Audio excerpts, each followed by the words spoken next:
সবাইকে স্বাগত জানাচ্ছি গ্লোবাল পয়েন্টের আজকের প্রতিবেদনে।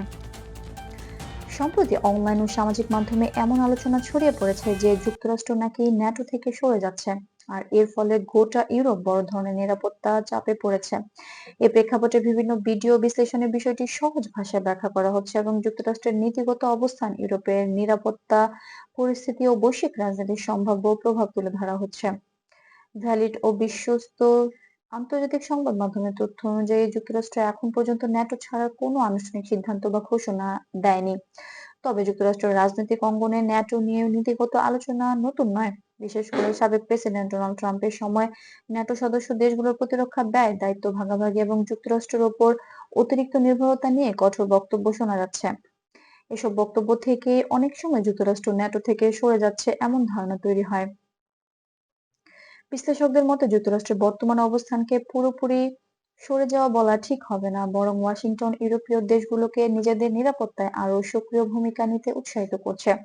ন্যাটোর ভেতরে থেকেই সংস্কার, ব্যয় বৃদ্ধি এবং দায়িত্ব বন্টন নিয়ে আলোচনা চলছে। ন্যাটো মহাসচিব সহ জোটের শীর্ষ কর্মকর্তারা বারবার বলছেন যুক্তরাষ্ট্র ন্যাটোর গুরুত্বপূর্ণ অংশীদার এবং জোট এখন ঐক্যবদ্ধ রয়েছে। ইউরোপীয় দেশগুলোর দিক থেকেও প্রতিক্রিয়া এসেছে। ইউরোপীয় ইউনিয়নের অনেক দেশ নিজেদের প্রতিরক্ষা সক্ষমতা জোরদার করার পরিকল্পনা নিয়ে কাজ করছে।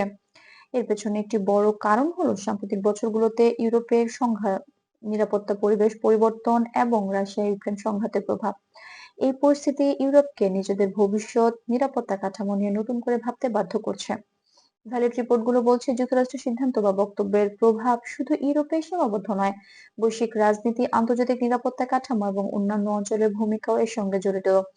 এশিয়া, মধ্যপ্রাচ্য এবং ভারত সহ বিভিন্ন দেশের কৌশলগত অবস্থান নিয়েও নতুন করে আলোচনা শুরু হয়েছে। তবে এসব পরিবর্তন তাৎক্ষণিক নয়, এগুলো ধীরে ধীরে নীতিগত ও কূটনৈতিক সমন্বয়ের মাধ্যমে এগোচ্ছে। সব মিলিয়ে ন্যাটো থেকে যুক্তরাষ্ট্র সরে যাচ্ছে এমন দাবি বর্তমানে অতিরঞ্জিত হিসেবে দেখা হচ্ছে।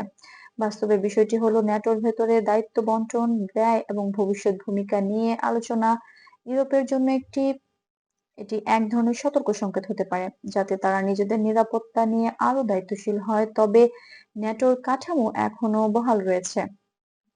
এই ছিল আজকের গ্লোবাল পয়েন্টের পক্ষ থেকে প্রতিবেদন।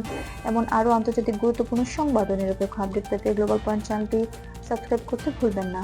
ধন্যবাদ।